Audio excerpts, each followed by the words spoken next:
So this is my bike, a 2013 Scott Voltage YZ0.1 that I got at a pawn shop for I think 185 cash. As of recently, I've been commuting on this bike, and well, let's just say that it's been a while since it's had a tune-up.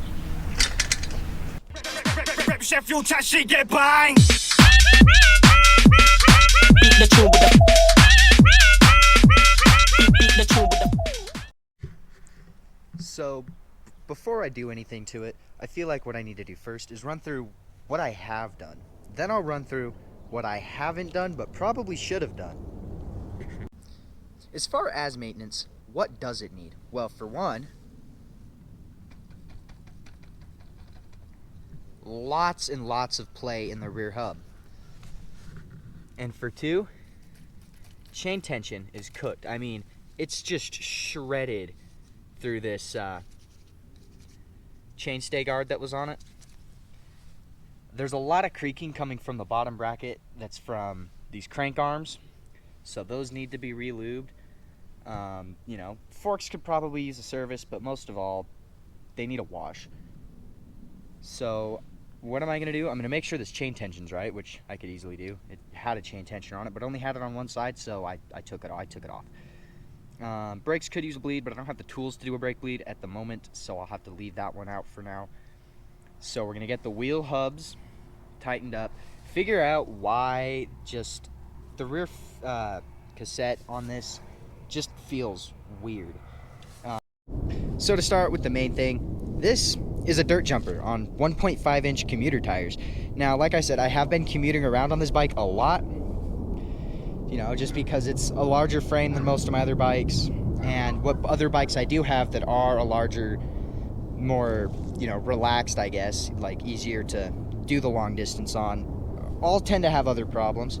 So obviously I've got some 26 inch commuter tires on there, which surprisingly aren't that bad. These inflate to about 65 psi, and you can inflate these up and then go pump around a skate park bowl, which is pretty much what slopestyle is turning into at this point. Next is I put a Fit BMX seat on it because the stock synchro seat that was on this bike was absolutely terrible. It was so stiff that I just couldn't deal with it, and especially whereas lots of my riding is park hopping or going from one street spot to another, where I do like to raise up my seat, sit down, and crank. The seat just wasn't doing it for me. Since I bought it, I did also, as you can see, remove the front brakes because, well, it's a dirt jumper and front brakes aren't really necessary. I wasn't trying to do a ton of stoppies on it. And since I bought it, I've maintained it like maybe once. One of the best places to start when you're taking your bike apart is, you know, make sure it's stood up. If you don't have a proper stand, something like a block of wood or like this railroad tie with the crank pressed up against it seems to do a pretty good job. But I like to start by things that are going to be simple, just like the seat here with the quick release lever. I can just flip a lever and pull that right out, which this seat is extremely dry. I guess I'll have to lubricate that while I'm here. Alright, the next step for me, I think, is going to be the cockpit. So to start, I'm going to take off the lock-on grips.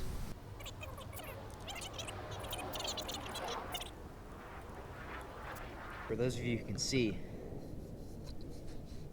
super, super dirty under there. I'd see that as a problem.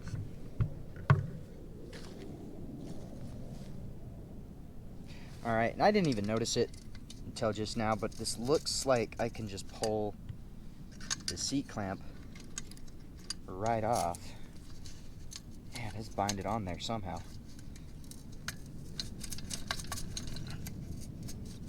Some nice rocking. Pop that right off, go throw that with the rest of the stuff. Alright, now I did say cockpit would be the next thing to go. So, here we are. So I want to start with the brake. If I can fold my Allen out here. Very stiff. Which, you know, standard mountain bike brake. It's just a single hex screw. And because, you know, I'm only running rear brakes, it's only mounts to the front. Now, because one of the previous owners of this bike did cut this super duper short, I don't have another option. I literally have to remove this bolt in its entirety right here.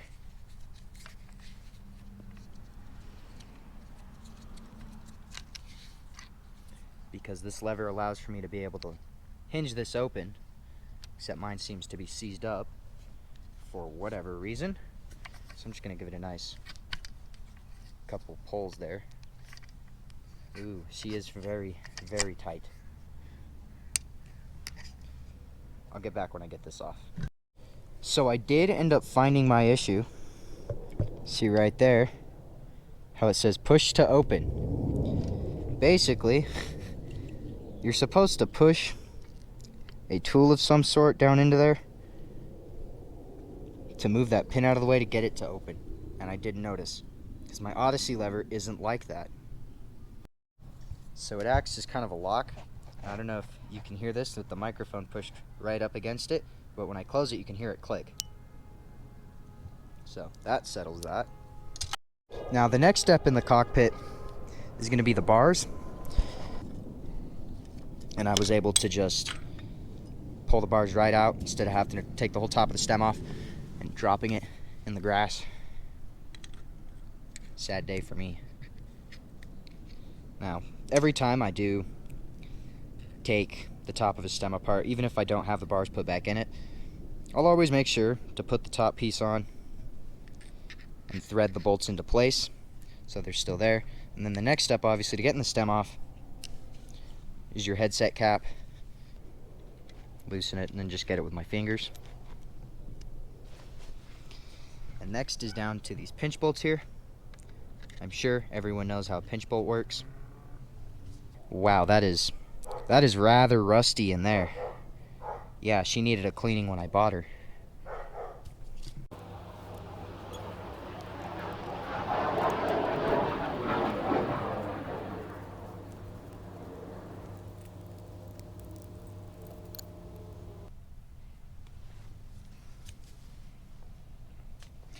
Now, as for that being done, this does mean I have to take it off the stand, so I'll have to lay it down.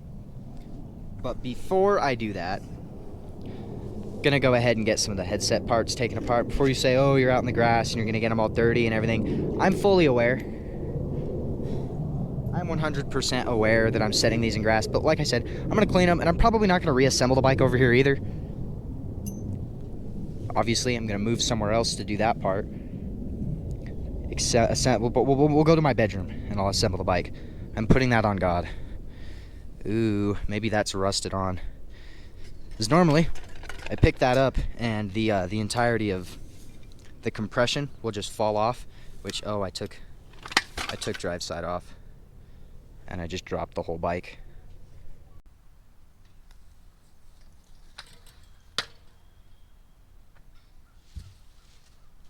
Now, I've run into a massive problem with this. If I lift this up, move my headset bearing over, you can see here where it is literally missing a few of the ball bearings that are in there, which sucks.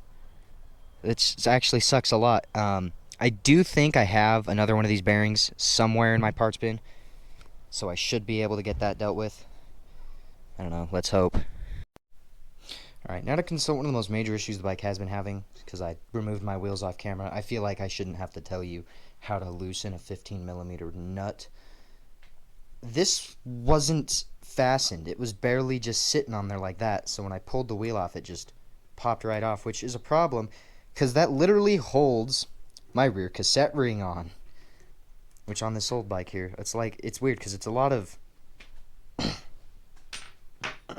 BMX parts that are kind of adapted onto mountain bike parts. So it's like, that's the width that you'd see on your average BMX chainring and rear sprocket, adapted to fit a mountain bike style cassette. And for the major issue, I don't know how easy that is to see, but that axle is extremely wobbly. And that's a problem. Alright, so I got that done, and it is my displeasure to tell you that I've run into another problem. So when I put the all the chain rings and such back on, this slides on. That's actually not even got the ridges, it's just a spacer. And then I'm going to slide the sprocket on.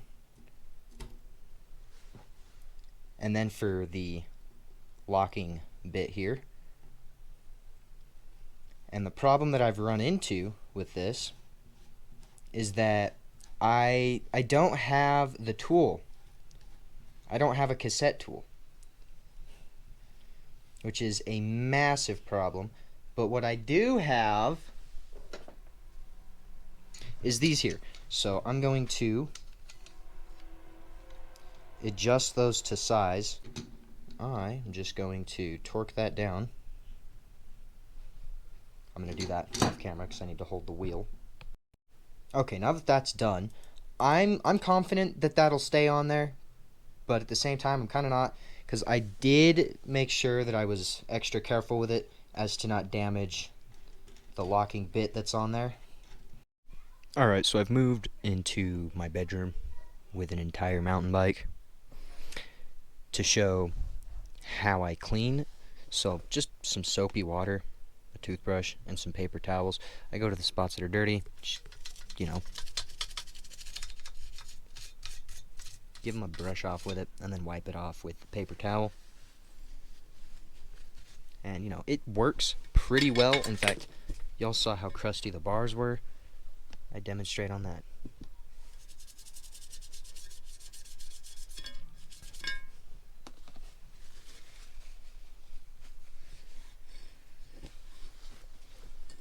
So much better. So I'm actually just going to clean this. But before I completely, fully clean everything, I am going to state now that when you are doing around bearings, I would either suggest using isopropyl alcohol or just be extra careful with it so that you don't get a ton of water in those. Or if you do, make sure that you dry them off really well. So I did some off-camera mining. I scrubbed it all down, did all the reassembly, and even tightened the rear spokes along with getting the headset sorted out. Now, I hope you learned something today. If not, I hope you at least found it entertaining. Thank you for riding with me today. I'll see you next time.